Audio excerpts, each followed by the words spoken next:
Hey guys, welcome back to my channel. Behind me we have my F80 M3.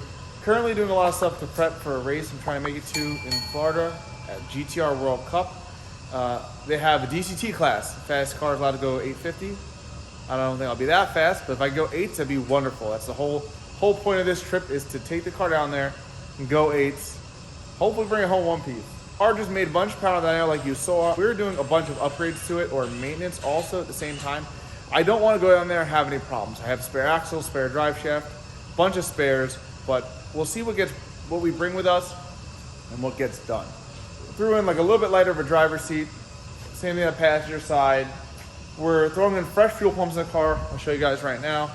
We're throwing in fresh fuel pumps. Not that the old fuel pumps say a problem, you sort of made 1,200 horsepower, but they're 3 years old on C85, Ignite Racing fuel, all sorts of different fuels that are very corrosive. You're not supposed to let that fuel sit in your gas tank for a really long time. I do. I let it sit for long periods of time. I still make 1,200 horsepower. Car still runs, but just to be safe, we're throwing a new pump. So I don't even over here to show you, but so that's all out. We also are going ahead and we're throwing in fresh relays. The relays, once again, are not bad or old. It's just that there are just two relays I had laying around at the time, and we're going with different relays that have really large wiring that I really like. I've been using on a lot of cars lately, so we went with those. So new fuel pumps, new relays. We're also changing. We used to run the power through the bulkhead and the fuel pump with just like a nut and bolt setup like a lot of people do. We're going with like an actual better bulkhead solution that the wires get pushed through and it seals a little tighter. I haven't had any issues with that. I just like it better. So we're doing that. Putting a fire suppression system in the car after last time, it can't hurt to do it. That won't be here yet. I'm not sure if you guys will see that in this video. Fire suppression. I went ahead and I had the Dodson highest level clutches that they sell previously. I went and bought the new highest level that they sell. They don't publicly sell them yet, but they're called, I think, the Pro Max clutches. You might see them online here and there, but they're the newest, highest rated clutches that they sell. They say there's 2 sets in existence, one in a test car in New Zealand, which is a stock F10 M5 or F Series M6. And then this is the second set. It's going in my car. So I bought that from them. They hooked me up with them. So I'm really excited to try those out. I haven't had any issues with the last set of clutches, and I also had a new set of SSPs sitting here with some crazy carbon material or something similar. I never tried the SSPs, but the Dotsons worked. I just never tested again at the track. They're rated at 1,000 wheel torque, 1,000 crank torque. I make 1,000 at the tires. So these new ones are rated at more appropriate range, so hopefully they'll live a long life. I'll show you guys that in just a second. Also, just to be safe, we're throwing a way larger DCT pan in the car. Not cooler, running stock cooler still, which sounds weird, but that's what I was told to do by some friends that are faster than I am, not on BMWs. So I got a Seems Legit Garage, big pan. So got a Seems Legit Garage pan. That will hold a lot more fluid, which will hopefully not heat soak as easily and last a little bit longer. I'm not gonna go ahead with a larger cooler right now. It should be okay with the one that I have. What else I do? My girl will crop together all the shit. Let me think what else. So also another thing we're gonna swap out, I almost forgot about, we're gonna put a different differential in the car. The car right now has, obviously you see drive shaft right here. It has a stock diff though. We have different differential bushings,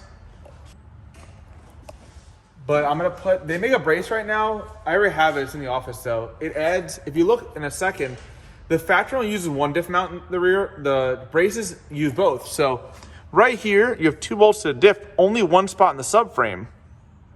The other one uses both. So I got the other mount that they sell now to use both diff mounting bushings. I'm gonna do that. And I also ordered Diffs Online differential to put a real LSD in the car to remove this little motor thing. I've heard it can fail and break. I've never seen it, I've never witnessed it, but being that I'm going to an event, not an hour drive away, not 1 day wasted time, but shipping the car both ways, flying down there, I need to just have consistency and not have anything break is the goal. So I got a different diff that removes that one more potential failure point. And then if you guys want to see, I'll show you the clutches right now. And this new one from Dodson is a complete basket replacement. It's not at all a rebuilt clutch, and you can see the thickness difference. Because it's way thicker there, it allows them to stack up more clutches without making everything thinner. Typically, the way all these clutches work for these cars are the more that you, what's also my transmission? The more that you add clutches, the thinner everything gets. So 9 plate, 10 plate, whatever you want to call it, everything gets thinner and thinner. The thinner the metals get, if it slips all, the higher chance of warping them. Versus the factory stuff, you can slip it a little and it comes back pretty good because the metal might get a little hot, but it doesn't warp. By going to something like this Dodson clutch, they're using a larger size to allow for more clutches. So less chance of, God forbid you do slip it, it won't ruin it as easily. So that comes out really easy. It spins out. New one's gonna spin in. And we'll put the cover back on. Probably can get that back in the car. And then I might drive it like this a little bit for like a day. I think Tuesday into, well, tomorrow into the next day. And then afterwards, we'll probably put the diff in just to get some braking miles in the clutch. I need as much braking as possible before sending it to the moon down in Florida. But that's pretty much updates for right now. Also, fuel pump wise, I noticed I'm swapping in new ones. You guys can take a look at how I did the fuel pump setup. Most people do it differently. They buy like a Fuel It or a similar fuel pump for their car. And I did not do that. That only handles one extra pump. We made this little bracket. It looks a little ratchet if you look at it, but I use all PTFE lines and I've never had a problem doing it this way. So I'm just missing a little brace in between that he's gonna make so that these are spaced out nicely. It gets bolted to the factory hanger. Each new pump gets ran to this really nice block. And then on the T on one of them, I put the factory line coming on the side. I don't use a lot of people, I don't know. We use like a 8 feed and a 6 return on this setup. And then for the power wires to go through, I use this little fancy guy, which I really, really like. It seals up really nicely. Versus before I just drilled through nut and bolted it. But then you have 2 pumps, you have 4 bolts, 4 nuts, and then God forbid something gets loose, you have a problem, which like a lot of, I don't know, it's just a little annoying. So this way is really, really nice, really clean. I don't think I'm gonna have any issues or any leaks. And the best way I thought of doing it without making some sort of different bracketry or something inside the tank with some sort of billet top hat, and I can't do that, so we didn't do that. So that's the fuel pump setup for now. So we got a lot more done. So far we have fire suppression pretty much done. We got 1 jet right here, 1 jet over there, another jet right here. Still has to be zip tied, not zip tied, still has to be like secured a little bit. I mean, double check, make sure it's all tight. If you want to check out where the bottle goes. We mounted up here, so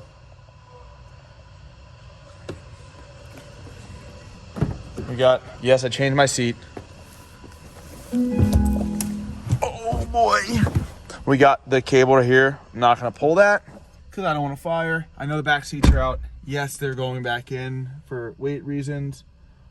They're just out because we did fuel pump. And we still have the covers off from it. So the back seats will go back in. I actually got spare black rear seats because I'm sending the car to GTR World Cup, obviously. And I'm gonna have my seats fold down probably and a bunch of spare parts in the car. I don't want to crease my beige seats, as wild as that might sound. So I bought spare black seats right here to throw in the car. Also,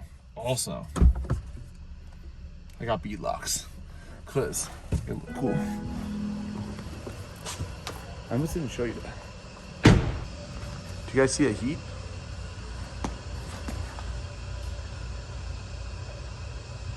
So put the car in the air and show you everything underneath.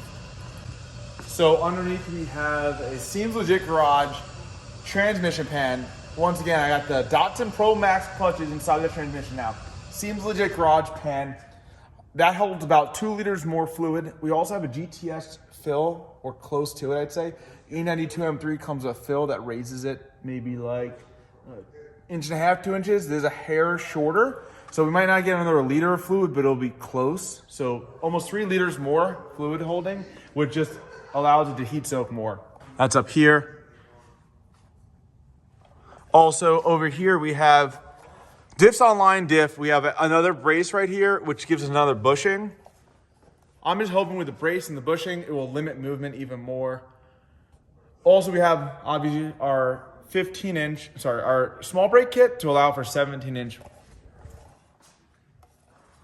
wheels without touching. I used to not have this really on my car. I used to have some other stuff. So that's the underneath. We're gonna bleed the fluid in the transmission right now with it warm. Ran out of time last time we were trying to do that.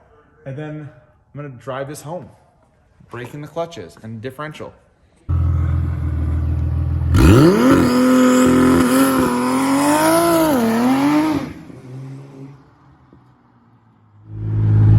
So I'm driving my F80. Pretty wild feeling, to be honest. After everything with the fire, and then now to come back, make more power than ever, sort of get this car prepped and ready to go run hopefully a fast time. I'm trying to go be the fastest F-Series M3, M4 in the world is the goal. We already had that 61:30 time I did a while ago, but I'm trying to do the quarter-mile time too. So amazing to be driving this car right now.